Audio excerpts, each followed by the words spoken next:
Sir, you are live. आज शुक्रवार दिनांक 19 मार्च 2021 रोजी कोविड-19च्या पार्श्वभूमीवर महाराष्ट्र शासनाच्या सहकार वन व वस्त्र विभागाच्या दिनांक 25/2/2021च्या निर्णयानुसार व्हिडिओ कॉन्फरन्सिंगद्वारे NSDLच्या संपूर्ण तांत्रिक सहकार्याने संपन्न होत आहे. बँकेचे सन्माननीय अध्यक्ष डॉक्टर सुभाषराव हिरम साहेब हे कौटुंबिक कारणास्तव प्रदेश गेले असल्याने आजच्या या वार्षिक सर्वसंघ सभेचे अध्यक्षपद माननीय कुटुंब प्रमुख सुभाषराव जोशी साहेब यांनी स्वीकारावं अशी सर्व सन्माननीय संचालकांच्या वतीने मी त्यांना विनंती करतो. धन्यवाद. आजच्या सभेचे अध्यक्ष आणि अर्बन कुटुंब प्रमुख माननीय सुभाषराव जोशी, उपाध्यक्ष माननीय समीर जोशी, सर्व सन्माननीय संचालक तसेच सदर सभेस ऑनलाईन पद्धतीने उपस्थित असणारे सर्व सन्माननीय सभासद बंधू भगिनी, आपल्या सर्वांचे मी या ऐतिहासिक सभेत मनपूर्वक स्वागत करीत आहे. दरवर्षीच्या प्रथेप्रमाणे अनेक आपले कर्तव्य म्हणून वार्षिक सर्वसंघ सभा सुरू होण्यापूर्वी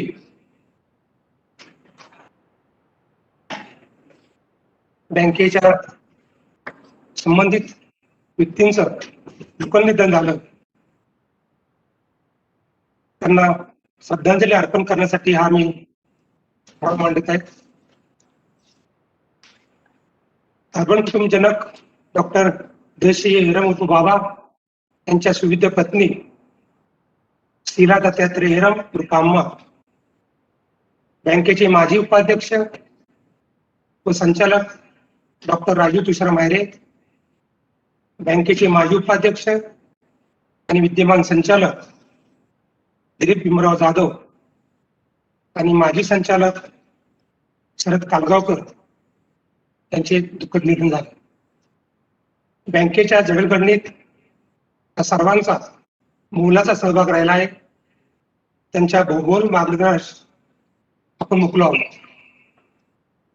अर्बन कुटुंबाच्या सर्व संस्थांचे जे सभासद, हितचिंतक, ग्राहक, सेवक दिवंगत झाले, त्याचप्रमाणे देशाच्या रक्षणासाठी बलिदान दिलेले जवान, जागतिक कोरोना महामारी व इतर नैसर्गिक आपत्तीमध्ये बळी गेलेल्या विविध क्षेत्रातील मान्यवर अज्ञातांचे निधन झाले, त्या सर्वांना या आपल्या वार्षिक सर्वसभेच्या वतीनं मी विनम्र श्रद्धांजली अर्पण करतो.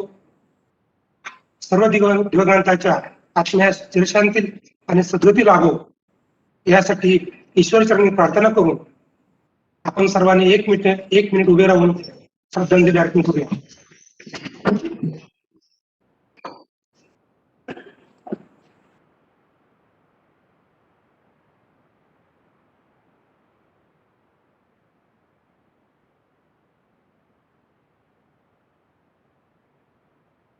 धन्यवाद.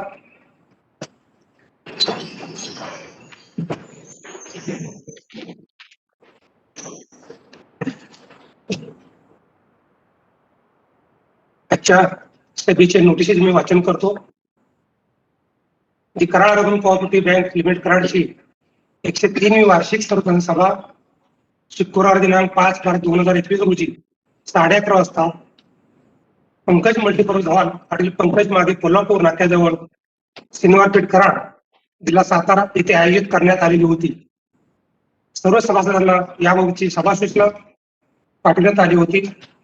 तसेच दैनिक पुढारीच्या या वृत्तपत्रात सदर सभा सूचना सभासदांच्या माहितीसाठी दिनांक 15 फेब्रुवारी 2021 रोजी प्रसिद्ध करण्यात आली होती.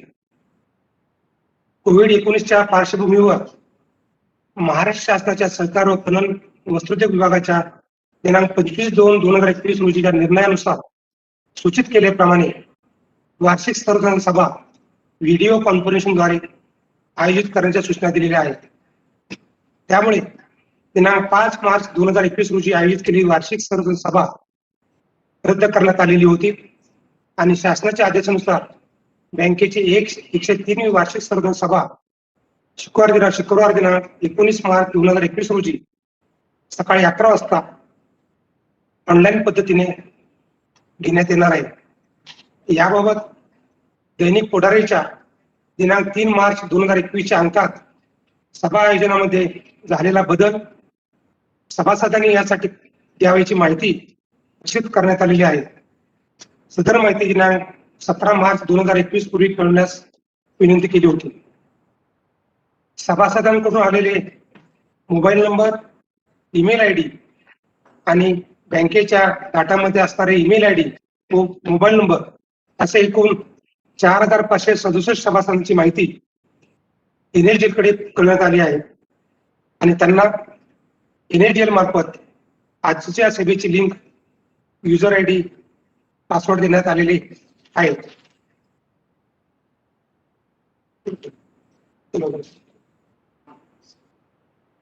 आतापर्यंत आजच्या सभेला 49 सभासद ऑनलाईन सहभागी झालेले आहेत. पोटनियम क्रमांक 35 नुसार सभासद संख्येच्या 1/5 किंवा 300 यापैकी कमीत कमी असणारी संख्या आवश्यक असणारी संख्या पूर्ण होऊ शकत नाही. त्यामुळे माननीय अध्यक्षांच्या भाषणापर्यंत आपण हे सभा तहकूब करून अध्यक्षांचं भाषण झाल्यानंतर पुनश्च याच ठिकाणी आपली ऑनलाईन पद्धतीने सभा होईल. तरी आजच्या सभेचे अध्यक्ष माननीय प्रबळ कुटुंबक सुभाषराव जोशी त्यांना मी विनंती करतो की त्यांनी आपलं अध्यक्ष मनोगत व्यक्त करावं. धन्यवाद. नमस्कार. सर्व या वेब मीटिंगला उपस्थित असलेले, कनेक्ट झालेले सभासद, हितचिंतक बंधू आणि भगिनी,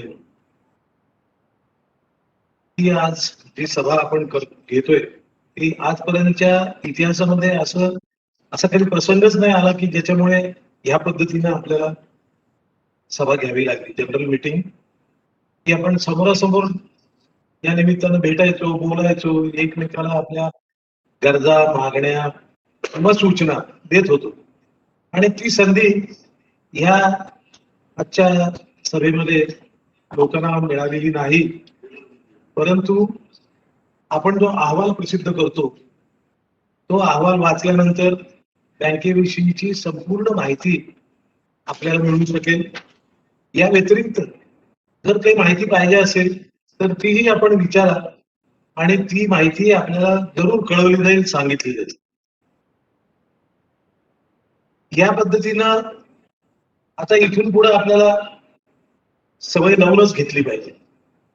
त्याचं कारण इथून पुढे समोरासमोर भेटून प्रत्यक्षात समोर जाऊन बोलणं हे दिवसेंदिवस अवघड होत चाललंय. गेल्या संबंध वर्षामध्ये या बँकेचे बहुतेक सगळे ग्राहक हे आपल्या बँकेच्या कामासाठी बँकेच्या ऑफिसमध्ये समक्ष न येता ह्याच पद्धतीनं निरनिराळ्या पद्धतीनं मीडियाच्या मार्फत संपर्कामध्ये होते. अगदी कर्जाचा अर्ज जरी असेल किंवा त्याबद्दल जरी काही बोलायचं असेल, वसुलीच्या संदर्भात काही बोलायचं असेल तरी सुद्धा चीफ एक्झिक्युटिव्ह ऑफिसर बरोबर किंवा ज्या त्या डिपार्टमेंटच्या लोकांच्या बरोबर, ब्रँच मॅनेजर्स बरोबर सगळे लोक संपर्क साधत होते आणि त्यांची कामं होत होती. म्हणजे याचा अर्थ हे आता शक्य आहे. आणि आता हे वर्क फ्रॉम होम हे जे एक नवीन संकल्पना सगळीकडं अंमलात यायला लागले, त्या पद्धतीनं आता आपल्याला सवय पण झाली आहे, सवय व्हायला लागली, सवय करून घ्यावी लागेल. आणि या मार्गाने जाण्यामध्ये बराचसा खर्च वाचतोय, वेळ वाचतोय आणि नेमकं जे आपल्याला काम असतं ते बोलता येतं, सांगता येतं. तेव्हा मला असं वाटतं की इथून पुढं जनरल मीटिंग कदाचित आपण नेहमीप्रमाणे करू, परंतु इतर कामाच्या बाबतीमध्ये सुद्धा त्याच मार्गाने लोकांनी आपली कामं या बँकेच्या मार्फत करून घ्यावीत अशी मी आपल्या सर्वांना विनंती करतो. गेल्या संबंध वर्षात सहकार कायद्यामध्ये, रिझर्व्ह बँकेच्या धोरणामध्ये आणि आर्थिक क्षेत्रामध्ये फार मोठे बदल व्हायला होऊ घातलेले आहेत आणि त्याचे परिणाम संपूर्ण बँकिंग व्यवसायावरती होताना आपल्याला दिसतात. उदाहरणार्थ मी तुम्हाला सांगतो की सहकार कायद्यामध्ये फार मोठा बदल झाला आणि त्या बदलाच्या अनुषंगाने आता संचालक मंडळाची रचना सुद्धा बदललेली आहे. आता 2 प्रकारची मंडळ बँकेमध्ये यावीत अशा पद्धतीचा कायदा त्यांनी अंमलात आणायला सुरुवात केली.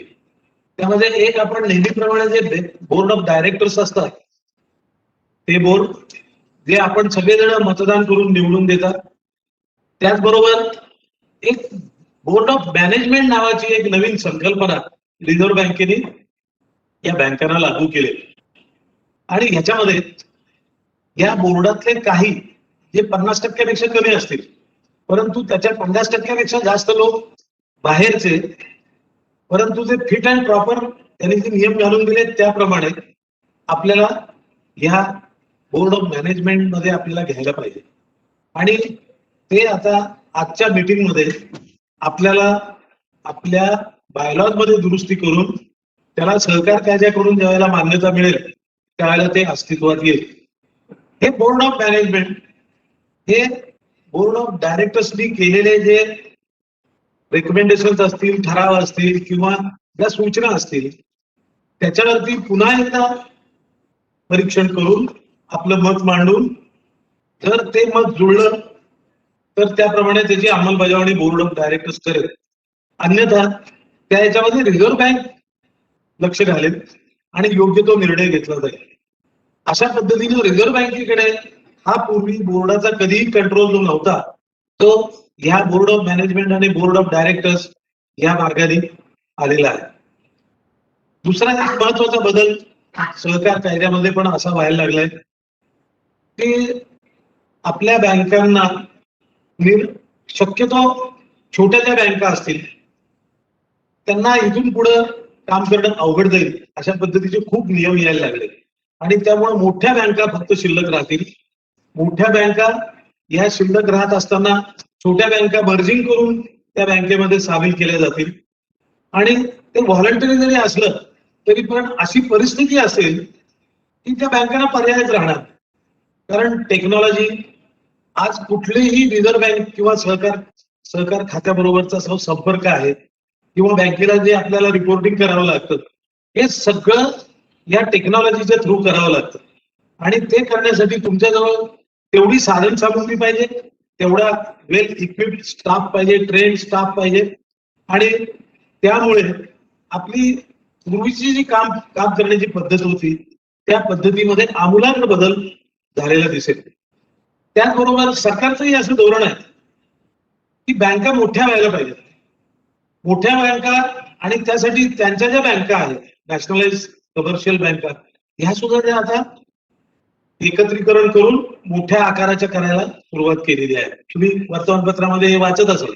हेच धोरण सहकारी बँकांच्या बाबतीमध्ये सुद्धा येणार आहे, येऊ घातलंय आणि जरी ते आता कंपल्सरी नसलं तरी सुद्धा परिस्थितीच अशी येणार आहे की आपल्याला म्हणून आपण मोठं राहणं, मोठं असणं आणि सुदैवाने कराड अर्बन कोऑपरेटिव्ह बँक ही मूळतःच आज 103 वर्षाचे परंतु आकार सुद्धा चांगल्या पद्धतीनं या मोठ्या आकाराच्या साईजला चालेल असा आहे आणि त्यामुळं आपल्या बँकेला खूप यापुढे काम करण्याची सहकार क्षेत्रामध्ये संधी आहे. आणखी बँकांचे खूप निरनिराळे प्रकार यायला लागले आणि त्या बँका निरनिराळ्या पद्धतीची कामं करणार आहेत. काही बँका अतिशय छोट्या असल्या तरी सुद्धा त्यांचं कार्यक्षेत्र अतिशय लिमिटेड असेल आणि त्या कार्यक्षेत्रामध्ये त्यांना निघून दिलेलंच काम त्यांना करावं लागेल. आपल्याही बँकांच्या बाबतीमध्ये अर्बन कोऑपरेटिव्ह बँकांच्या मध्ये आज अशी सहकार खात्याची हे आहे धारणा आहे की तुमच्या सभासदांचा जो एरिया आहे त्या एरियामध्ये तुम्ही काम करा आणि तुम्ही फार मोठी कर्ज देऊ नका आणि त्यासाठी तुम्ही खूप बंधनं पण आणले. आणि त्या बंधनामध्ये आता आपल्या बँकेला आपल्या कर्जापैकी 50% कर्ज ही आपलं फक्त लिमिट त्या बाबतीमध्ये 30 कोटी आहे. म्हणजे आपल्याला छोट्या तिकीट साईज त्याला म्हणतात की एक एक कस्टमरच्या बाबतीमध्ये जर विचार केला तर त्याचा आकार प्रचंड असणार नाही, मोठा असणार नाही. म्हणजे पूर्वी आपण 200 कोटीपर्यंत कर्ज देऊ शकत होतो, आता देता येणार नाही. म्हणजे आपल्याला काही ठराविक रकमेच्या पेक्षा फार मोठी लोकांना कर्ज देता येणार नाही आणि त्या बंधनामध्ये राहून ते अर्थात त्यांनी टप्प्याटप्प्याने 2023 पर्यंत आपल्याला ती पातळी गाठायला सांगितलेली आहे. हे जे बदल आहेत हे बदल आता आपल्याला पचवले पाहिजेत, अंमलात आणले पाहिजेत, नाहीतर आपलं अस्तित्व राहणार नाही. आणि सुदैवाने आपली बँक हे सगळं करू शकते, आपलीच फक्त करू शकते हे मी तुम्हाला अभिमानाने सांगतो. कारण सातारा, सांगली, कोल्हापूर या 2-3 जिल्ह्यामध्ये जर आपण बघितलं, इव्हन पुणे जिल्ह्यामध्ये सुद्धा बघितलं, तर आपल्या बँकेचा आकार, आपल्या बँकेचा विस्तार, आपल्या बँकेची काम करण्याची पद्धत, आपल्याला असली टेक्नॉलॉजी या बाबतीमध्ये आपण ह्या भविष्य काळाला तोंड देऊ अशी आज आपली परिस्थिती आहे. आज कोऑपरेटिव्ह बँकांच्याकडे ठेवी वाढण्याचं प्रमाण वाढत चाललंय, परंतु कर्जांच्या वितरणाच्या बाबतीमध्ये खूप कॉम्पिटिशनला आपल्याला तोंड द्यावं लागतं. कारण या कमर्शियल बँका, नॅशनलाइज बँका, सरकारी बँका किंवा इतर ज्या बँका आहेत, परदेशी बँका सुद्धा ह्या इथे येऊन एवढं प्रचंड कॉम्पिटिशन करतात आणि त्या कॉम्पिटिशन मध्ये व्याजाचे दर कमी व्हायला लागले. व्याजाचे दर कमी व्हायला लागल्यानंतर त्याला ऑटोमॅटिकली आपली गिरायकं सुद्धा त्या व्याजदराकडे बघून त्या बँकांच्याकडे आकर्षित होतात. पण एक अतिशय महत्वाची गोष्ट आहे की आपण जी सेवा देतो, आपला जो वैयक्तिक संबंध आहे, आपण जे आपल्या गिरायकाला ओळखतो आणि त्याची पत लक्षात घेऊन आपण त्याला ज्या पद्धतीनं फायनान्स करतो, त्यामुळे आपल्या गिरायकांच्या मध्ये आपण जो विश्वास निर्माण केलेला आहे, 103 वर्षाचा इतिहास हे त्याचं आणि ज्या पद्धतीने आपण काम करतो त्यामुळं प्रचंड विश्वास आहे.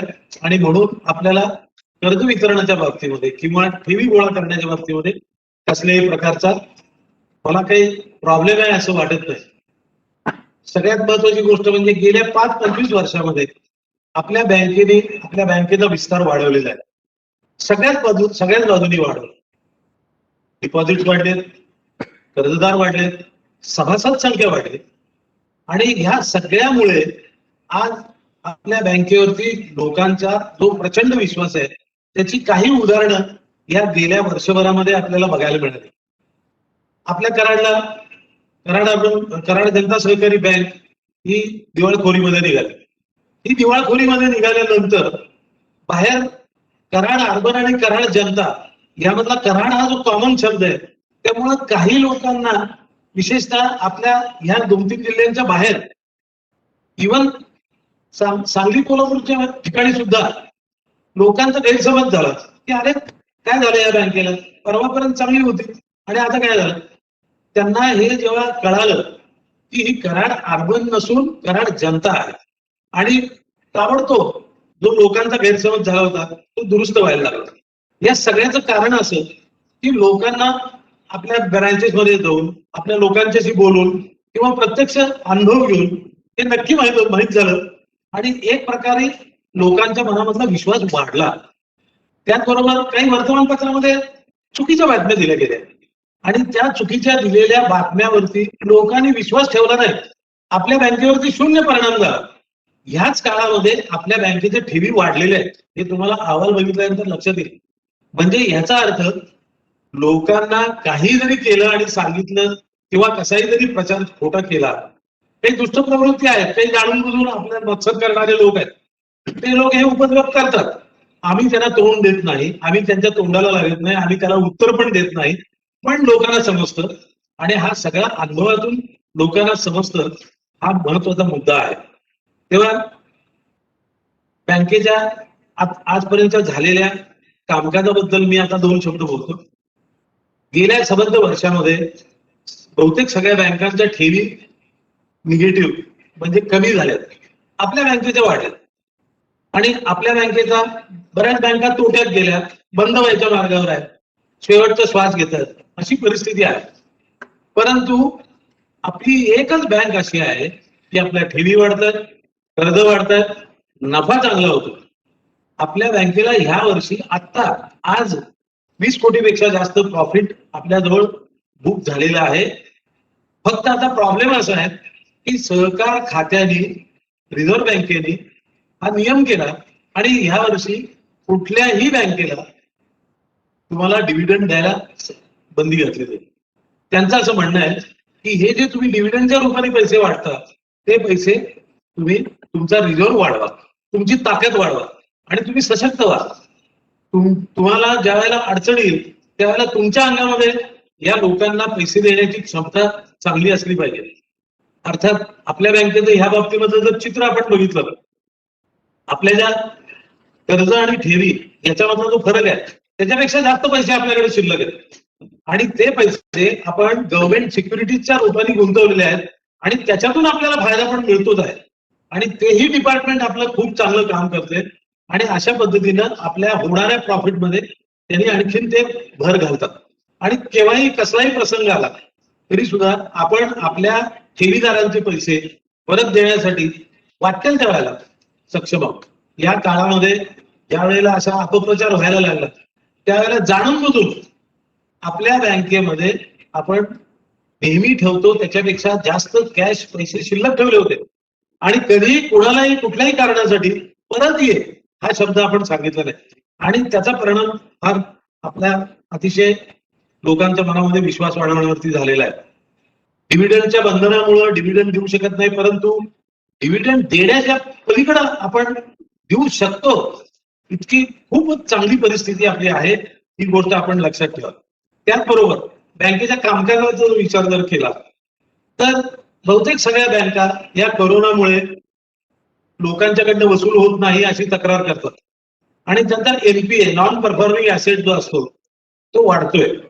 आपल्या बँकेचा नॉन परफॉर्मिंग ऍसेट कमी झालाय आणि तो इतका कमी झालाय, इतकी चांगली वसुली झाली आहे की आरबीआयचा जो नियम आहे त्या नियमापेक्षा सुद्धा आपण चांगल्या पद्धतीनं तो कमी केलेला आहे.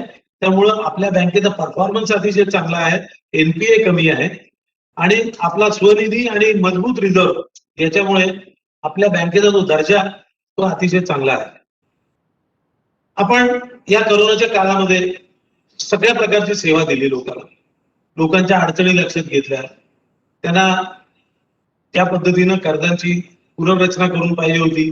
जे आरबीआयच्या नियमाप्रमाणे जे करता येत होतं ते केलं. कुणाला कर्ज वाढवून द्यायला लागत होती, वर्किंग कॅपिटल वाढवून द्यायला लागत होती ते आपण दिलं, खेळतं भांडवल वाढवून दिलं, व्याजाचे दर कमी केले. सगळ्यात महत्वाचं म्हणजे व्याजाचे दर कमी केले. आज आपले व्याजाचे दर इतर नॅशनलाइज कमर्शियल बँकांच्या जवळजवळ बरोबरीने आलेले आहेत. तेव्हा ही अतिशय महत्वाची गोष्ट आहे. आणि मग आपण जी सामाजिक कामं करतो नेहमी ती या कोरोनाच्या काळामध्ये आपण चालूच ठेवली. आपण तुम्हाला माहित असेल की कोरोना लोकांना झाल्यानंतर त्यांना ऑक्सिजनचा पुरवठा करावा लागायचा, ऑक्सिजनची यंत्र द्यावी लागत होती. आपल्या बँकेने त्या यंत्रांचा पुरवठा केला, मुख्यमंत्री निधीला आपण देणगी दिली. याच काळामध्ये दुर्दैवाने सायबर हल्ला करणारे जे हॅकर्स असतात हे चोरटे हे खूप मोठ्या प्रमाणामध्ये या टेक्नॉलॉजीचा वापर करून बँकांच्यातले पैसे लुटत असतात. आपल्या बँकेची ही जी टेक्नॉलॉजी आहे आपण स्वीकारलेली, आपला जो स्टाफ आहे आणि आपण जे संरक्षण कवच निर्माण केलेलं आहे यामुळे आपल्या बँकेवरती अनेक वेळा हल्ल्याचा प्रयत्न झाला पण एकाही चोरट्याला, हल्लेखोराला आपल्या बँकेतल्या एका नव्या पैशाला सुद्धा धक्का लावता आला नाही. तुम्हाला कल्पना असेल, वर्तमानपत्रात वाचला असेल, आपल्या जवळपासच्या भागामधल्या बँकांच्यावरती असे हल्ले झाले, पैसे गेले. आणि विशेषतः ह्या हल्ले करणारे जे लोक आहेत, हे गुन्हेगार जे आहेत यांचं लक्ष कोऑपरेटिव्ह बँकांच्या वरती असतं, कारण कोऑपरेटिव्ह बँकांच्या मध्ये हा इतका टेक्निकली ऍडव्हान्स असा स्टाफ नसतो. परंतु बरोबर त्याच्या उलटी परिस्थिती आपली आहे आणि आपल्याला चांगल्या पद्धतीनं या सगळ्या परिस्थितीला आपण तोंड देऊ शकलो. 5 लाखांच्या ठेवीला आता सुरक्षा आपण इन्शुरन्सनी दिलेली आहे. या काळामध्ये आणखीन आपण स्वच्छता मोहीम जी कराड शहरामध्ये राबवली त्याला खूप मोठी मदत केली.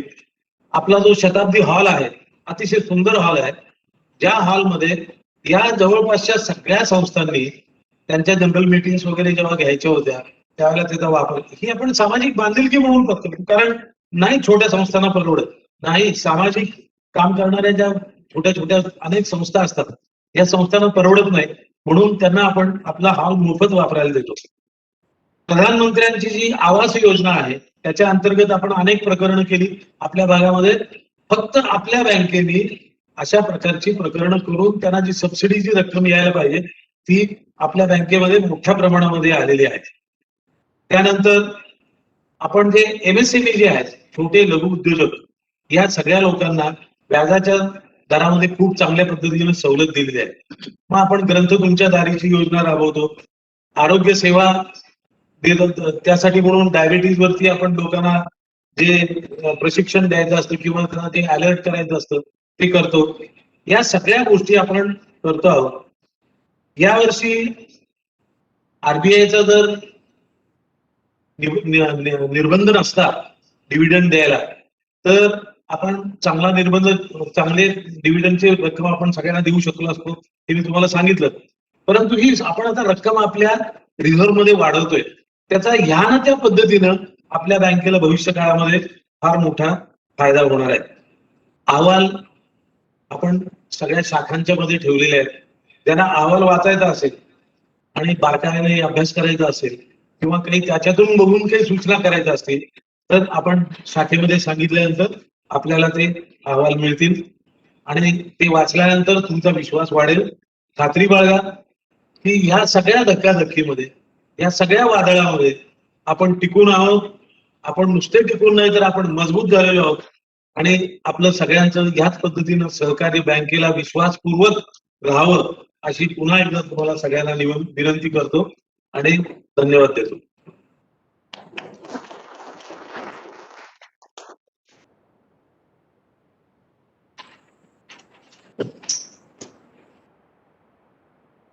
धन्यवाद भाऊ. नंतर मीटिंगचं नियमित कामकाज करण्याची परवानगी मी अध्यक्षांकडून घेतो आणि अहवालात दिलेल्या प्रमाणे सर्व विषयांच्या ठरावाचं मी आता वाचन करणार आहे. तत्पूर्वी आत्ताचा आढावा घेतला असता या सगळे 77 सभासद ऑनलाईन पद्धतीने सहभागी आहेत. पोटनियम तरतुदीनुसार जनसंख्या पूर्ण होत नाही. आता 11:30 वाजल्यामुळे अर्धा तास सभा तहकूब करून आपण पुन्हा या सभेचं कामकाज चालू करण्याची मी अध्यक्षांना विनंती करतो. त्यामुळे आता मी विषयाप्रमाणे ठरावांचं वाचन करतो. विषय क्रमांक 1, दिनांक 22 सप्टेंबर 2019 रोजी झालेल्या 102व्या वार्षिक सर्वसाधारण सभेचा वृत्तांत वाचून कायम करणे. बँकेची 102वी वार्षिक सर्वसाधारण सभा रविवार दिनांक 22 सप्टेंबर 2019 रोजी सकाळी 11:30 वाजता पंकज मल्टीपर्पज हॉल, हॉटेल पंकजच्या मागे, शनिवार पेठ, कराड चे सभागृहात झाली. सदर सभेस 2127 सभासद उपस्थित होते. या सभेमध्ये विषय पत्रिकेनुसार विषय क्रमांक 1 ते 14 विषयावर कामकाज झाले. पोटनियम क्रमांक 38 मधील तरतुदीनुसार वार्षिक सर्वसाधारण सभेचे इतिवृत्त 30 दिवसांच्या आत वार्षिक सर्वसाधारण सभेच्या इतिवृत्त पुस्तकात नोंदवण्यात आले आहे. 102व्या वार्षिक सर्वसाधारण सभेचे इतिवृत्त वाचून कायम करण्यासाठी वार्षिक सर्वसाधारण सभेची मंजुरी मिळण्यासाठी सदरचा ठराव मी सादर करत आहे.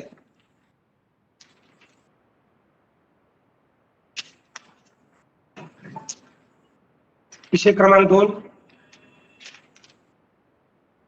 महाराष्ट्र शासनाचा दिनांक 2/11/2020 रोजी अध्यादेश क्रमांक 18 अन्वये प्राप्त अधिकारास अनुसरून संचालक मंडळाने सन 2019-20 वर्षाच्या बँकेच्या कामकाजाबद्दलचा अहवाल, लेखापरीक्षक नफातोटा पत्रक व ताळेबंद पत्रक मंजूर केले असून त्यास कार्योत्तर मंजुरी देणे.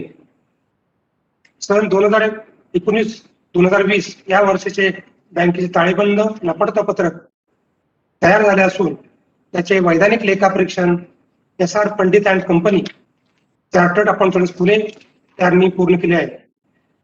सदर आर्थिक पत्रके बँकेच्या अधिकृत वेबसाईटवर आणि दिनांक 23/12/2000 रोजीच्या दैनिक लोकसत्तामध्ये प्रकाशित करण्यात आलेले आहे. सदर ताळेबंद नफातोटा पत्रकातील प्रमुख बाबी पुढील प्रमाणे या सभेपुढे मी सादर करीत आहे. ताळेबंद पत्रक, भांडवल व देणी बाजू हे दोन्ही वर्षाचे तुलनात्मक तक्ता मी आपल्यासमोर मांडणार आहे. सगळे आकडे कोटीमध्ये आहेत. भाग भांडवल 96,67,00,000 होतं ते 98,21,00,000 झालं. राखीव निधी व इतर निधी 235,17,00,000 होतं ते 213,25,00,000 झालं. ठेवी 2,753.60 कोटी होत्या त्या 2,754,5,00,000 झाल्या. नफातोटा खाते 31 मार्च 19 शिल्लक तोटा 9,78,00,000 होता. 31/3/20 हा तोटा भरून काढून 11,05,00,000 नफा बँकेच्या पुस्तकात शिल्लक आहे. पार्श्वनाथ सहकारी बँकेचं कलेक्शन अकाउंट 18,00,000 होतं ते 17,00,000 झालेलं आहे. जिंदगी मालमत्ता गुंतवणूक मार्च 19 1158,70,00,000 होत्या त्या 1025,52,00,000 झाल्या. कर्जे 1807,09,00,000 होती ती 1751,97,00,000 झाली. नफातोटा पत्रक उत्पन्नाची बाबी मिळालेले व्याज 31 मार्च 19 299,01,00,000 होतं. 31/3/20 284,40,00,000 झालं. इतर उत्पन्न 13,65,00,000 होतं ते 25,73,00,000 झालेलं आहे. अतिरिक्त इन्व्हेस्टमेंट डिप्रिशिएशन रिझर्व्ह राईटबॅक केला. गेल्या वर्षी 30 कोटीचा होता, यावर्षी 17 कोटी राईटबॅक केला. अतिरिक्त IPA इन्व्हेस्टमेंट डिप्रिशिएशन रिझर्व्ह राईटबॅक केला आहे. गेल्या वर्षी काही नव्हतं, यावर्षी 5 कोटी राईटबॅक केलेला आहे. असे एकूण उत्पन्न मार्च 19 342,66,00,000 होतं ते मार्च 20 332,13,00,000 झालेलं आहे.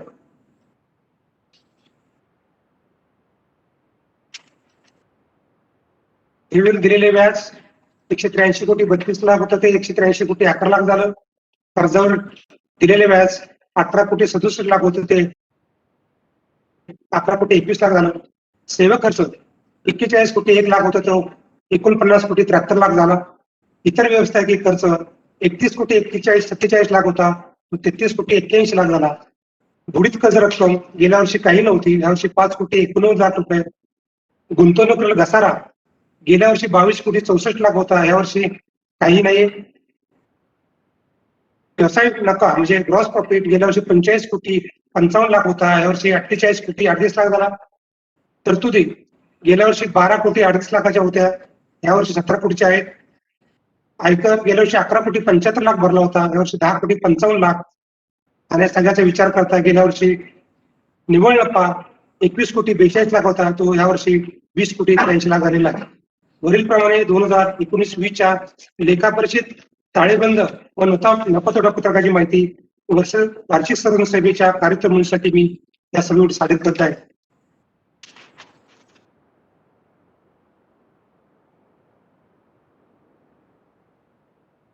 विषय क्रमांक 3 सन 2019-20च्या वैधानिक लेखापरीक्षण अहवालाची नोंद घेणे.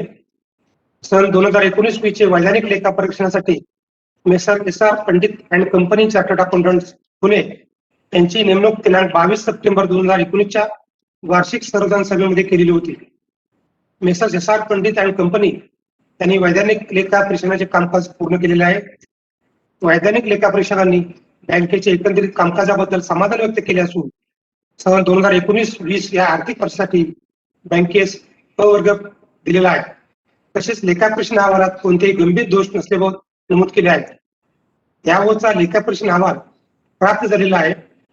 लेखापरीक्षण अहवालाचे दोष दुरुस्तीबाबतचे कामकाज मुख्य कार्यालय व शाखा पातळीवर वेळेत पूर्ण करून दोष दुरुस्ती अहवाल विहित नमुन्यात व मुदतीत संबंधित कार्यालयात सादर करीत आहोत. याबाबत सभासदांना काही माहिती हवी असल्यास बँकेचे कार्यालय वेळेत मुख्य कार्यालयामध्ये पूर्वसूचनेने उपलब्ध होऊ शकेल. येणेप्रमाणे सभासदांच्या माहितीसाठीचा मी सदरचा ठराव सादर करत आहे.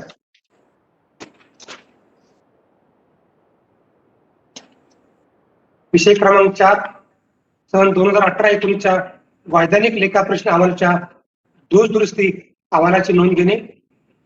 बँकेचे सन 2018-19 चे मुख्य कार्यालय आणि सर्व शाखांचे वैधानिक लेखा परीक्षण messrs Limaye and company chartered accountant Sangli त्यांनी पूर्ण केले होते.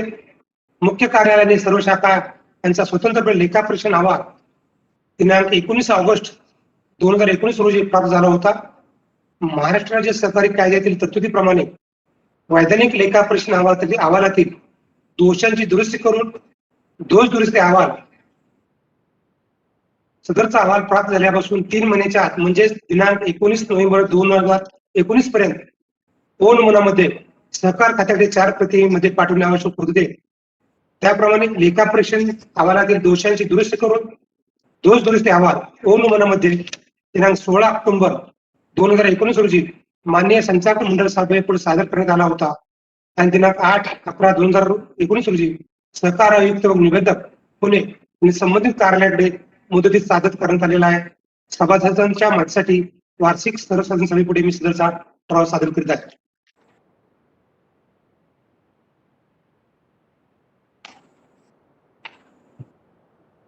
महाराष्ट्र शासनाचा दिनांक 2018-20 रोजीच्या अध्यादेश क्रमांक 18 अन्वये प्राप्त अधिकारास अनुसरून संचालक मंडळाने सन 2019-20च्या नफा वाटणीस दिलेल्या मंजुरीस कार्योत्तर मंजूर देण्याबाबत सन 2019-20च्या या अहवाल वर्षात एकूण उत्पन्न 332 कोटी 13 लाख रुपयांमधून एकूण खर्च 283 कोटी 75 लाख, तरतुदी 17 कोटी आणि आयकर 10 कोटी 55 लाख वजा जाता बँकेस 20 कोटी 83 लाख एवढा नफा झालेला आहे.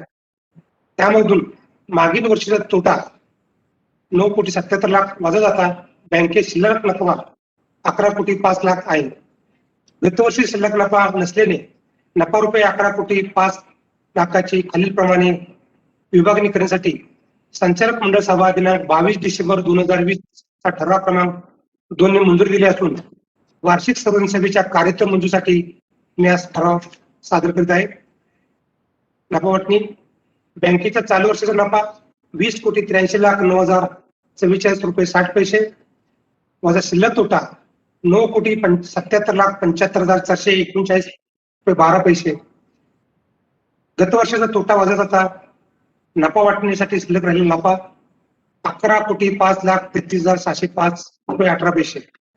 नफा विभागणीचा तपशील खालीप्रमाणे गंगाजळी 25%, 2 कोटी 76 लाख 33,401 रुपये.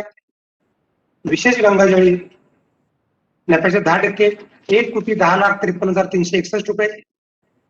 इमारत निधी 90 लाख रुपये. गुंतवणूक चढ उतार निधी 2 कोटी 50 लाख. संशयित व बुडीत कर्ज निधी 3 कोटी 75 लाख रुपये. शिल्लक नफा 3,46,843 रुपये 18 पैसे. येणेप्रमाणे या ठरावास कार्योत्तर मंजुरी मिळण्यासाठी मी ठराव सादर करीत आहे.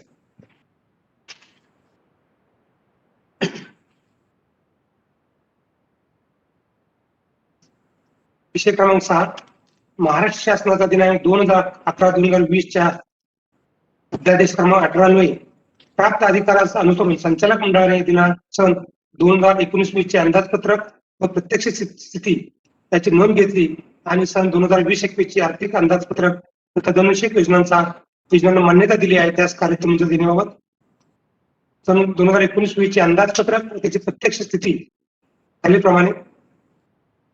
अंदाजपत्रक आणि प्रत्यक्ष स्थिती 2019-20 ची भागभांडवल 98 कोटी 10 लाख अपेक्षित होतं, ते 98 कोटी 21 लाख झालं. निधी 220 कोटी 77 लाख अपेक्षित होतं, ते 213 कोटी 25 लाख झालं. ठेवी 2,760 कोटी अपेक्षित होत्या, त्या 2,754 कोटी 5 लाख झाल्या. मालमत्ता रोख बँक शिल्लक 278 कोटी 80 लाख अपेक्षित होती, 295 कोटी 83 लाख झाल्या. गुंतवणूक 1,116 कोटी 86 लाख होत्या, 1025 कोटी 52 लाख झाल्या. कर्जे 1800 कोटी अपेक्षित होती, प्रत्यक्ष कर्ज झाली 1751 कोटी 97 लाख. काही मालमत्ता 49 कोटी 30 लाख अपेक्षित होती, ती 45 कोटी 3 लाख झाली. नफा तोटा खाते कर्जावर मिळालेले व्याज 198 कोटी 10 लाख अपेक्षित होतं, 193 कोटी 8 लाख मिळालं. गुंतवणुकीवरील व्याज 91 कोटी 75 लाख अपेक्षित होतं, 91 कोटी 29 लाख मिळालं. रोखे खरेदी विक्रीचा नफा 9 कोटी 20 लाख अपेक्षित होता, तो 13 कोटी 50 लाख झालेला आहे. इतर उत्पन्न 10 कोटी 25 लाख अपेक्षित होतं, ते 12 कोटी 23 लाख होतं. जादा जो आयडिया होता तो रिव्हर्स करायचा होता, तो 12 कोटी होता, प्रत्यक्ष 17 कोटी केला. एक्सेस IFR अपेक्षित काही नव्हतं, मात्र प्रत्यक्ष आले रिव्हर्स केले 5 कोटी रुपये. खर्च ठेवीवर व्याज 183 कोटी 70 लाख अपेक्षित होतं, 183 कोटी 18 लाख झालेलं आहे. कर्जावरील व्याज 11 कोटी 58 लाख अपेक्षित होतं, ते 11 कोटी 21 लाख झालं. सेवा खर्च 44 कोटी 55 लाख होतं, ते 49 कोटी 73 लाख झालं. इतर व्यवसायातील खर्च 32 कोटी 90 लाख अपेक्षित होतं, ते 33 कोटी 81 लाख. उडीद कर्ज रक्कम जी होती अपेक्षित काही नव्हतं, पण प्रत्यक्ष 5 कोटी 89 लाख रुपये. गुंतवणूक करेल घसारा काही नाही, अपेक्षित काही नव्हतं, प्रत्यक्ष काही नाही. व्यावसायिक नफा म्हणजे ग्रॉस प्रॉफिट 48 कोटी 57 लाख अपेक्षित होता, तो 48 कोटी 38 लाख झाला. तरतुदी 11 कोटी 50 लाख अपेक्षित होत्या, त्या 17 कोटीच्या झाल्या. आयकर 13 कोटी 80 लाख अपेक्षित होता, आपण 10 कोटी 55 लाख आयकर भरलाय. निव्वळ नफा 23 कोटी 27 लाख अपेक्षित होता, 23 कोटी 83 लाख झालेला आहे. अशा प्रमाणे सन 2019-20 या वर्षाचं अंदाजपत्र आणि प्रत्यक्ष स्थिती आम्ही आढावा आपल्यासमोर मांडलेला आहे. तसेच सन 2020-21 चे अंदाजपत्रक खालीलप्रमाणे सादर करीत आहे. 1820 कोटी, 2820 कोटी, कर्जे 1760 कोटी, गुंतवणूक 1096 कोटी 40 लाख, ढोबळ नफा 41 कोटी 12 लाख, तरतुदी 18 कोटी 55 लाख, करपूर्व नफा 22 कोटी 57 लाख, आयकर 6 कोटी 99 लाख आणि निव्वळ नफा अपेक्षित आहे 15 कोटी 58 लाख. तिन्ही प्रमाणे ह्या रिपोर्ट ठरावास मंजुरी मिळण्यासाठी तुम्ही हा ठराव सादर करत आहे.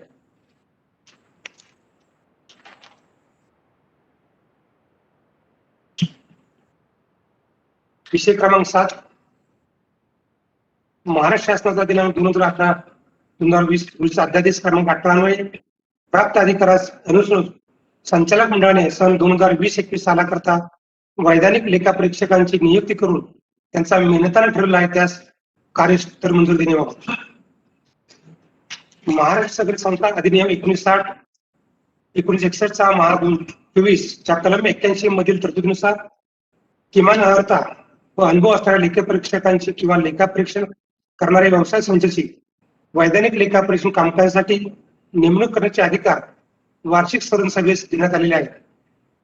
महाराष्ट्र राज्यपाल यांच्या आदेशानुसार व नावाने दिनांक 2 नोव्हेंबर 2020 रोजी प्रसारित महाराष्ट्र शासन राजपत्रानुसार महाराष्ट्र सागरी संस्था अधिनियम 1960 यातील कलम सन 1964 महाराष्ट्र अधिनियम क्रमांक 24 च्या त्यांच्या कलम 65 पोटनियम 2, कलम 75 पोटनियम 2 व कलम 81 मध्ये सुधारणा करण्यात आलेली आहे.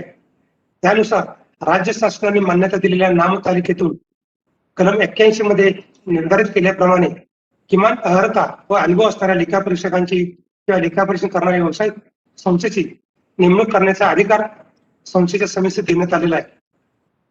सन 2020-21 या आर्थिक वर्षाच्या वैधानिक लेखा परीक्षणासाठी पुढील प्रमाणे अर्ज प्राप्त झालेले होते. Gonsalves and associate Mumbai, AT Upadhye and company Mumbai, Sunil Nagavkar and company Kolhapur, SU Kataria company and company Satara, Deshpande and associate Sangli, SR Pandit and company Pune. वरील सर्व अर्जांचा विचार करता Messrs SR Pandit and company Pune या लेखा परीक्षण फर्मला 35 वर्षाचा अधिक विविध प्रकारचे लेखा परीक्षण अनुभव आहे. बँकेचे सन 2019-20 चे वैधानिक लेखा परीक्षण messrs SR Pandit and company या फर्मला देण्यात आले होते.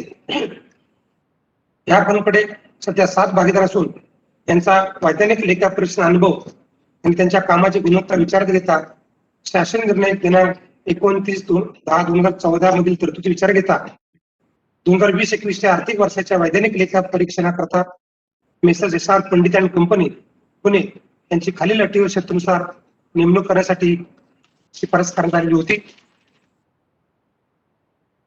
मेहनताना वैज्ञानिक लेखा परीक्षणासाठी देण्यात येणारा मेहनताना महाराष्ट्र शासन सहकार व वस्त्रोद्योग विभाग यांचे शासन निर्णय 29/10/2014 प्रमाणे अर्बन कोऑपरेटिव्ह बँकास लागू असणाऱ्या ऑडिट फी नियमानुसार दिनांक 31/3/2021 चे खेळत्या भांडवलावर खालीलप्रमाणे अदा करण्यात येईल.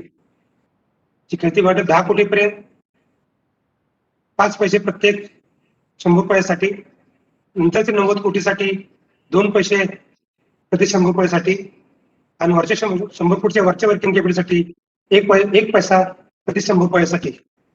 वरील प्रमाणे 31/3/2021 रोजीच्या खेळत्या भांडवलावर होणारी ऑडिट फी किंवा रुपये 20 लाख यापेक्षा कमीत कमी रक्कम ऑडिट फी म्हणून अदा करण्यात येईल. परिपत्रकानुसार नागरी बँका, जिल्हा बँका व राज्य सहकारी बँका यांच्या बाबतीत राष्ट्रीयकृत बँकाप्रमाणे लॉंग फॉर्म ऑडिट रिपोर्टसाठी लेखा परीक्षण शुल्काच्या 10% इतकी रक्कम लेखा परीक्षण शुल्क देय राहील. लेखा परीक्षकास प्रवास व वास्तव भत्ता यावर प्रत्यक्ष झालेला खर्च किंवा लेखा परीक्षण शुल्काच्या 5% यापैकी जी कमी असेल ती रक्कम लेखा परीक्षण शुल्क व्यतिरिक्त देता येईल. तथापि प्रवास व वास्तवाची व्यवस्था बँकेमार्फत करण्यात येणार असल्याने सदरची रक्कम देय राहणार नाही. एकूण ऑडिट फीवर प्रचलित दराने जीएसटी अदा करण्यात येईल.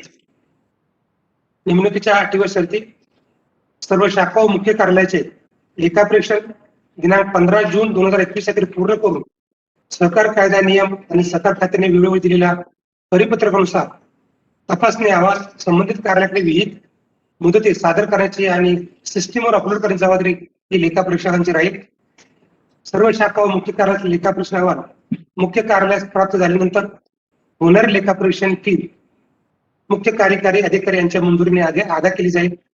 वरीलप्रमाणे सन 2020-21 साठीचे लेखा परीक्षणासाठी mister SR Pandit and company यांची वैधानिक लेखा परीक्षक म्हणून नेमणूक करण्यासाठी संचालक मंडळ सभा दिनांक 22 डिसेंबर 2020 रोजी ठराव क्रमांक 4 ने मंजुरी दिली असून त्यास अंतरिम मंजुरी मिळण्यासाठी मी हा ठराव वार्षिक पुढे अंतिम मंजुरी मिळण्यासाठी हा ठराव वार्षिक सदन पुढे सादर करीत आहे. सदर ठरावास सर्वांमध्ये कार्यतर मंजुरी मिळावी अशी मी विनंती करतो.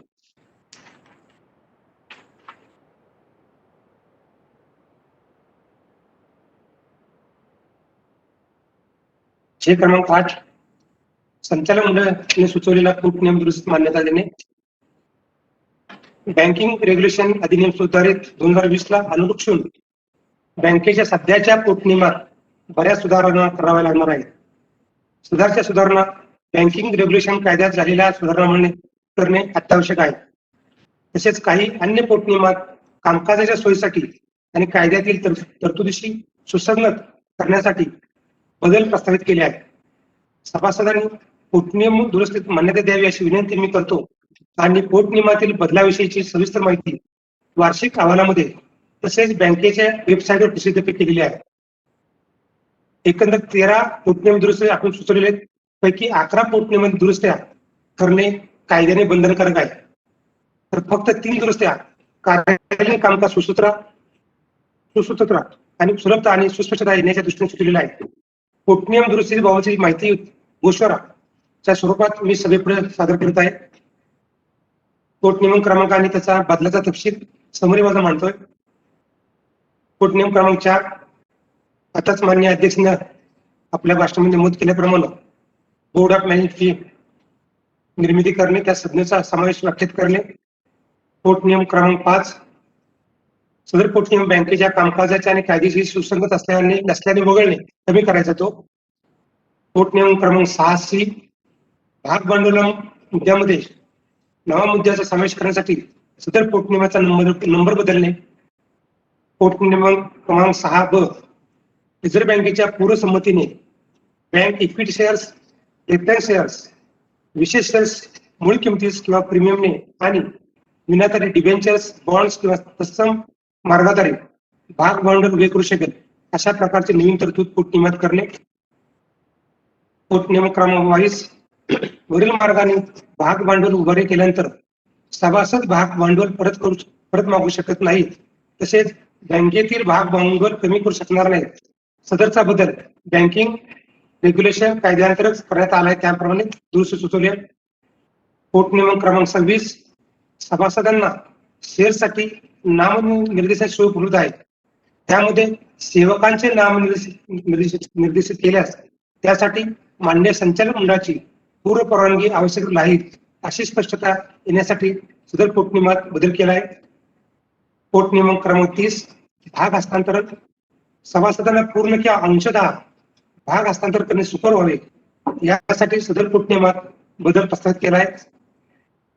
पोटनियम क्रमांक 39(2) संचालक मंडळ संचालक मंडळावर सभासदातून नियमाच्या 2 तज्ञ व्यक्तीसाठीची पात्रता निकष रिझर्व्ह बँकेच्या परिपत्रकानुसार सुयोग्य करण्यासाठी सदर पोटनियमात बदल प्रस्तावित केला आहे.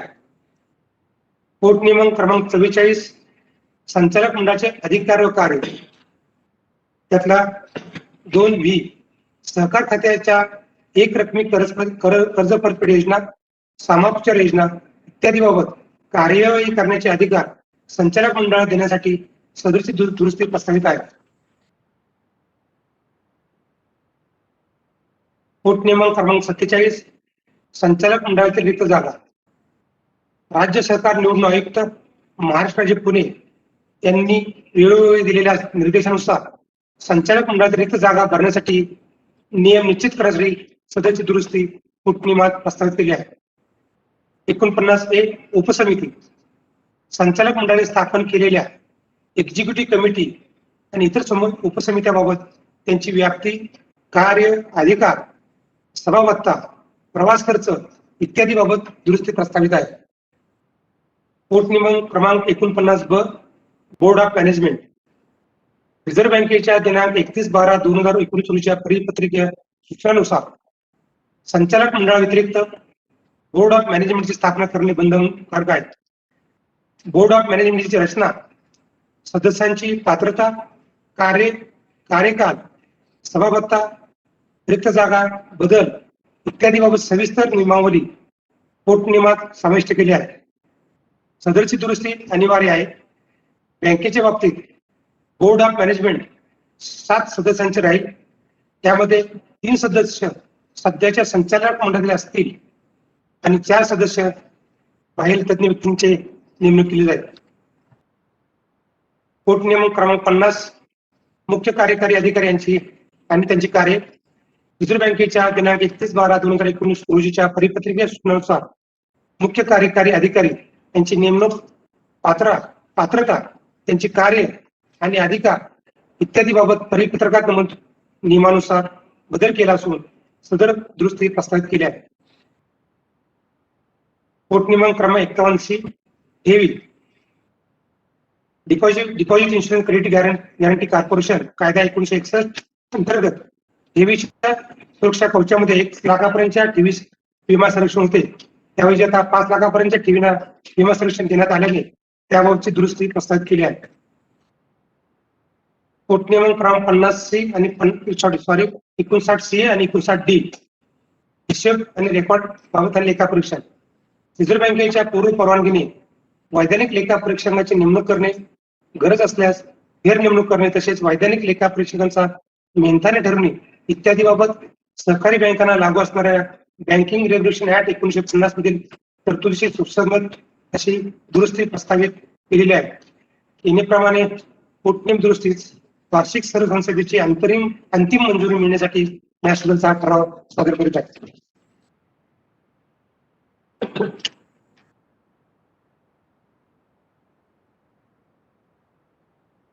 विषय क्रमांक 9 संचालक व त्यांचे नातेवाईक यांना दिलेल्या कर्जाची नोंद घेणे. वरील विषयानुसार माननीय संचालक आणि त्यांचे नातेवाईक व संबंधित फर्म यांचे दिनांक 31/3/2020 अखेरचा कर्जाचा तपशील खालीलप्रमाणे दिनांक 31/3/2019 म्हणजे वर्षाच्या सुरुवातीस येणे रक्कम 3,59,00,000 होती. अहवाल वर्षात वाढ झालेली रक्कम 22,57,000. अहवाल वर्षात परतफेड झालेली कर्ज रक्कम 92,15,000 आणि अहवाल साल अखेर म्हणजे 31/3/2020 अखेर येणे रक्कम आहे 2,91,42,000. थकबाकी काही नाही. मान्य संचालक व संबंधित फर्म्स कोणत्याही प्रकारचे विनातारण कर्ज तसेच मुदत ठेव करण्याव्यतिरिक्त अन्य कोणत्याही प्रकारचे कर्ज नव्याने अदा केलेले नाही. मान्य संचालक त्यांचे नातेवाईक व संबंधित फर्म्स यांचे कर्जाबाबतचे रिझर्व्ह बँक ऑफ इंडिया यांच्या नियमांचे पालन झालेले आहे. याबाबतचे रिटर्न निर्धारित वेळेत रिझर्व्ह बँक ऑफ इंडिया यांना पाठवलेले आहे. नेहमीप्रमाणे सभासदांच्या माहितीसाठी मी सदरचा ठराव सादर करीत आहे.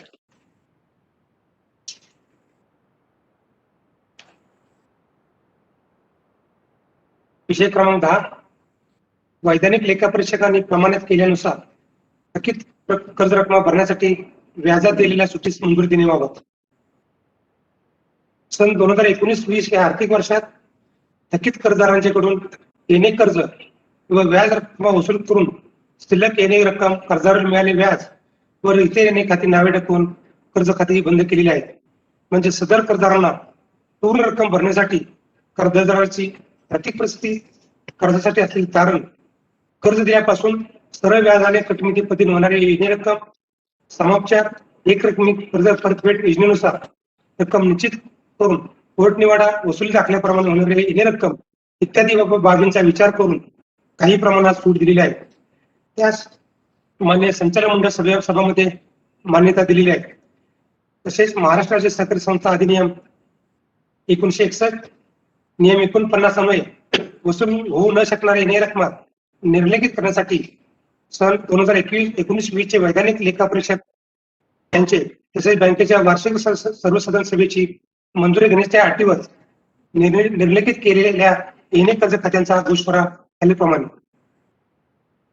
एकूण कर्जदार संख्या 67 आहे. त्यांना मंजूर केलेली कर्ज रक्कम होती 38,62,28,00,000.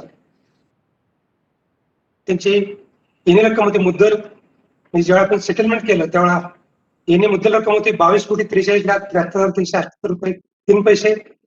व्याजाची रक्कम होती येणे 7,54,57,129 रुपये 50 पैसे. असे एकूण रक्कम होती 29,98,30,507 रुपये 53 पैसे. कर्जदारांनी भरलेली रक्कम, कर्जदारांनी तडजोडीपूर्वी भरलेली रक्कम 32,38,84,310 रुपये 32 पैसे आणि तडजोड केल्यानंतर भरलेली रक्कम आहे 22,89,06,756 रुपये 50 पैसे. अशी एकूण रक्कम भरली कर्जदारांनी 55,27,90,600 रुपये 82 पैसे. म्हणजे मंजूर केलेली रक्कम होती आपली 38,62,28,00,000 आणि कर्जदारांनी पूर्ण भरलेली रक्कम जी आहे 55,27,90,966 म्हणजे मंजुरीपेक्षा जादा रक्कम कर्जदारांनी भरलेली आहे. तडजोड केल्यानंतर भरलेल्या रकमेचा केलेला जमा खर्च मुद्दल रक्कम जी भरली 21,83,51,401 रुपया आणि व्याज 1,05,55,255 रुपये 15 पैसे असा हिशोब जमा खर्च करताना मुद्दलामध्ये 60,21,976 रुपये 68 पैसे आणि व्याजामध्ये 6,49,01,874 रुपये 35 पैसे असे एकूण मिळून 7,09,23,851 रुपये 3 पैसे अशी सूट द्यावी लागलेली आहे. वरील प्रमाणे दिलेली सूट पैकी ते 60,21,976 रुपये 68 पैसे ही मुद्दलामध्ये सूट दिली ते कराड ग्रामीण बँकेचा कुठलाही कर्जदार नाही. मात्र अजिंक्यतारा महिला सहकारी बँक किंवा अजिंक्यतारा सहकारी बँकेच्या विमुक्तकृत आदेशाप्रमाणे सहकार खात्याने रिझर्व्ह बँक दिलेल्या ऑर्डर प्रमाणे त्या कर्जदारांना मुद्दलामध्ये सूट द्यायचा अधिकार आपल्या संचालक मंडळाला दिलेला होता. त्यामुळेच फक्त अजिंक्यतारा बँकेच्या कर्जदारांना त्या मुद्दलामध्ये फक्त 60,21,976 रुपये सूट दिलेली आहे आणि आपल्या बँकेच्या कर्जदारांना फक्त व्याजामध्ये 6,49,01,847 रुपये 35 पैसे एवढी सूट दिलेली आहे. सूट देऊन कर्ज खाती बंद केलेली आहे.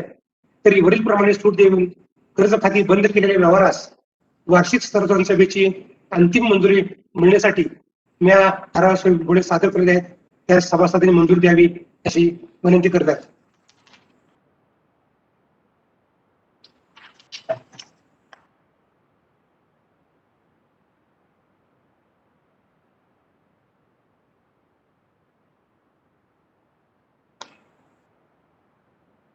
सन विषय क्रमांक 11 सन 2019-20 मधील बँकेच्या इमारत खरेदी विक्री व तदनुसार व्यवहारांचा आढावा घेणे व सन 2020-21 मध्ये प्रस्तावित इमारत बांधकाम खरेदी विक्री व तदनुसार व्यवहार करण्यास मंजुरी देणे.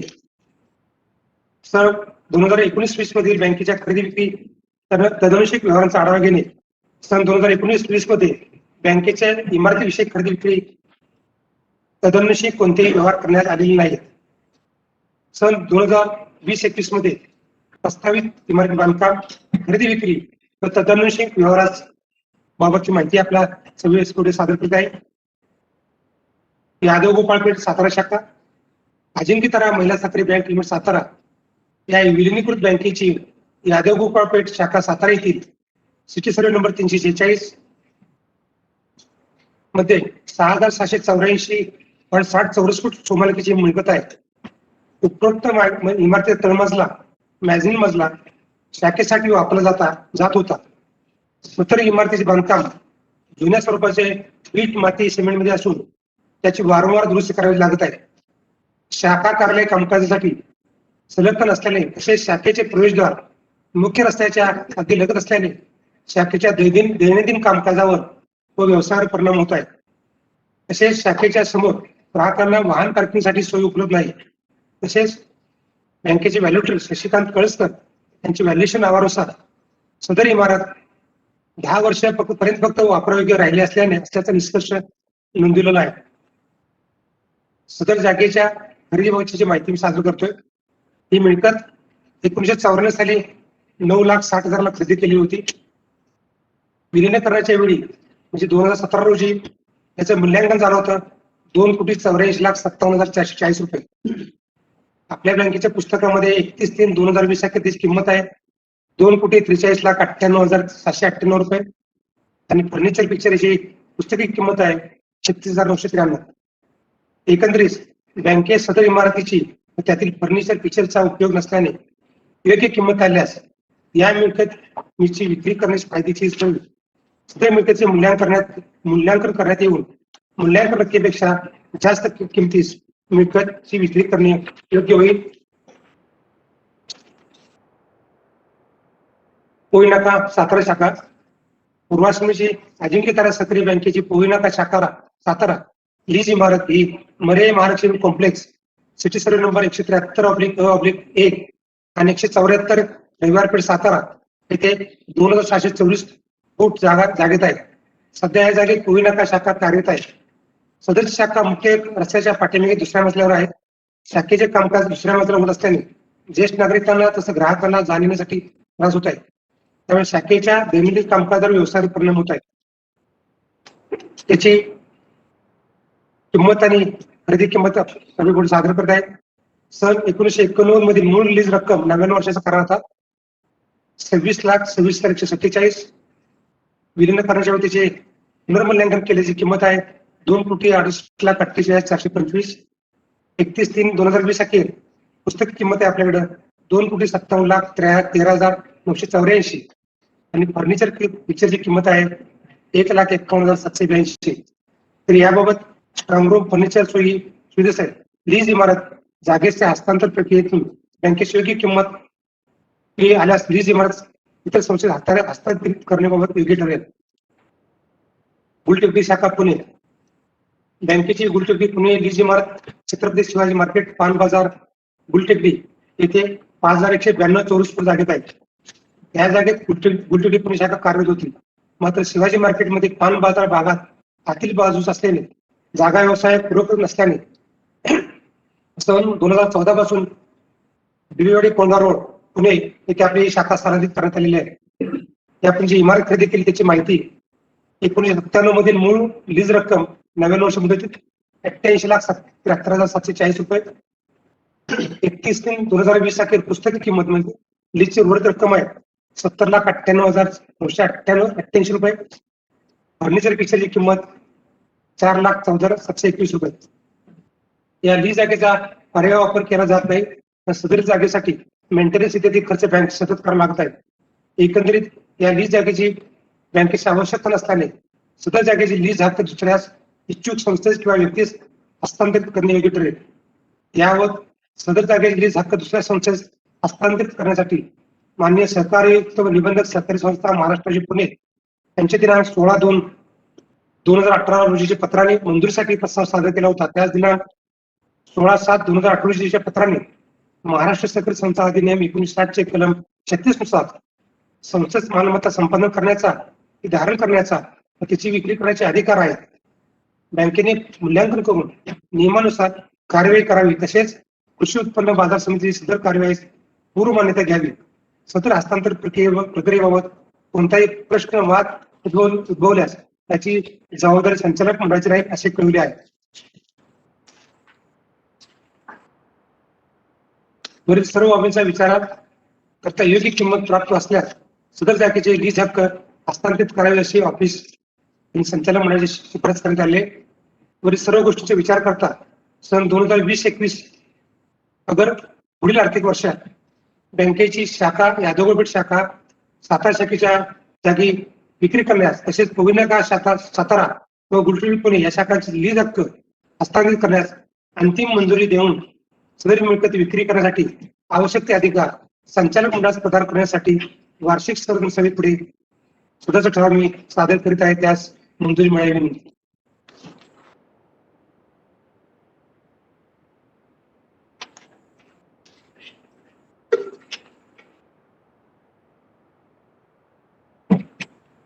विषय क्रमांक 12 सन 2020-21 मधील सभासद प्रशिक्षण कार्यक्रमास मंजुरी देणे गत वर्षाचा आढावा घेणे. बँकेचे मार्च 2020 अखेर एकूण 75,702 सभासद आहेत. बँकेचे कार्यक्षेत्र सातारा, सांगली, पुणे, सोलापूर, कोल्हापूर, रत्नागिरी व रायगड या जिल्ह्यातील नागरी निमनागरी केंद्रे आणि त्या केंद्रामध्ये 10 किमी परिसरातील ग्रामीण भागा व नवी मुंबई महानगर तिचे उपनगरे या ठिकाणी आहेत. 97 घटना दुरुस्तीमधील तरतुदी व बँकेच्या पोट नियमानुसार बँकेच्या सभासदांसाठी शिक्षण व प्रशिक्षण कार्यक्रमांचा आराखडा वार्षिक संवर्धन समितीपुढे सादर करून मंजुरी घेणे आवश्यक आहे. परंतु दिनांक 23 मार्च 2020 पासून कोरोना विषाणू संसर्गाची सुरुवात झाली. या अनुषंगाने वेळोवेळी जाहीर होणारे लॉकडाऊन तसेच संसर्गाच्या वाढत्या प्रादुर्भावामुळे केंद्र व राज्य सरकारने कडक निर्बंध घातले होते. त्यामुळे सार्वजनिक उपक्रम, कार्यक्रम, मेळावे, सभा इत्यादी कार्यक्रमांना केंद्र व राज्य सरकारने स्थगित दिलेली होती. त्यामुळे मार्च 20 पासून बँकेच्या सन्मानित सभासदांना प्रशिक्षण कार्यक्रमाचे नियोजन केलेले नाही. गत वर्षाचे सभासद प्रशिक्षण कार्यक्रमाचा आढावा घेणे.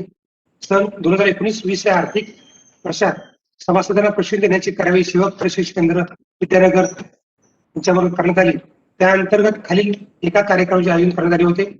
दिनांक 22/8/2019 रोजी कराड येथे बँकेचे शताब्दी सभागृह येथे कराड व परिसरातील सभासदांना व ग्राहकांना निमंत्रित करून सरकार क्षेत्रातील आव्हाने आणि कॉर्पोरेट गव्हर्नन्स याविषयी CA सुधीर पंडित आणि प्रशिक्षण केंद्राचे प्राचार्य DB देशपांडे यांनी उपस्थित सभासद मार्गदर्शन केलेले आहेत. सदर मेळाव्यात सुमारे 600 सभासद उपस्थित होते. नेहमीप्रमाणे सभासदांच्या मदतीसाठी मी सदरचा ठराव सादर करीत आहे.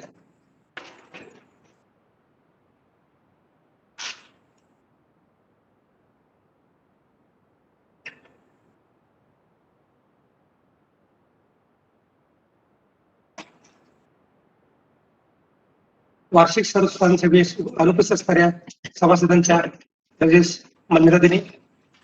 या वार्षिक सर्वसाधारण सभेस अनुपस्थित असणाऱ्या सभासदांच्या रजेस मान्यता द्यावी असा मी ठराव या सभेमध्ये मंजुरीसाठी सादर करीत आहे.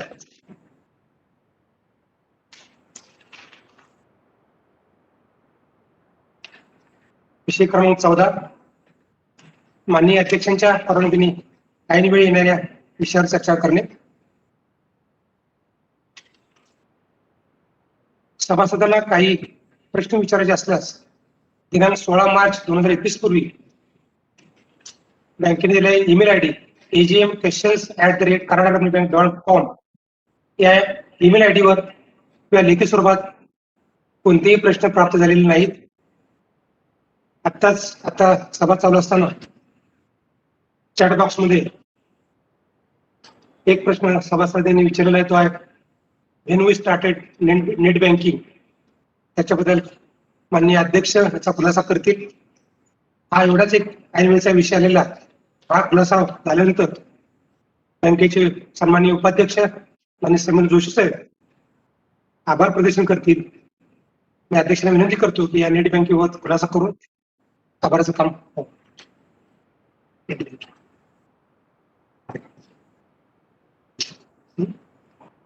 कसा गेल्याचं बघा, कसा गेलेला आहे मी वेटिंग मध्ये आहे.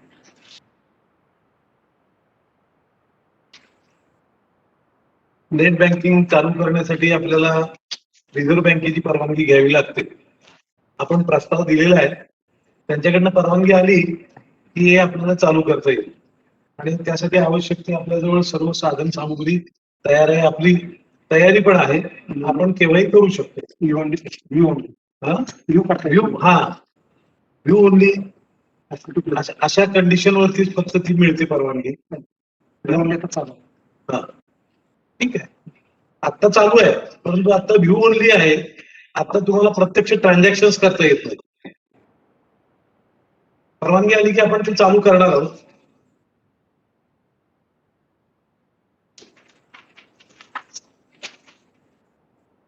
नमस्कार. माझ्याकडे आता सगळीच शेवटचं बोरगाव माझ्याकडे आहे. बँकेच्या इतिहासात प्रथमच ऑनलाईन आयोजित करण्यात आलेली 103वी वार्षिक सर्वसाधारण सभा अतिशय उत्तमपणे संपन्न झाली. सभेस माझे सर्व सहकारी, ऑनलाईन उपस्थित असणाऱ्या सर्व सभासदांचे मी मनपूर्वक आभार मानतो. तसेच सभेचे आयोजन करणारे NSDL चे सर्व अधिकारी, प्रसार माध्यमांचे प्रतिनिधी, बँकेचे सर्व अधिकारी वर्ग, स्टाफ, बँकेचे वैधानिक व अंतर्गत लेखापरीक्षक त्यांचे मी मनापूर्वक आभार मानतो आणि सभा संपल्याचे जाहीर करतो.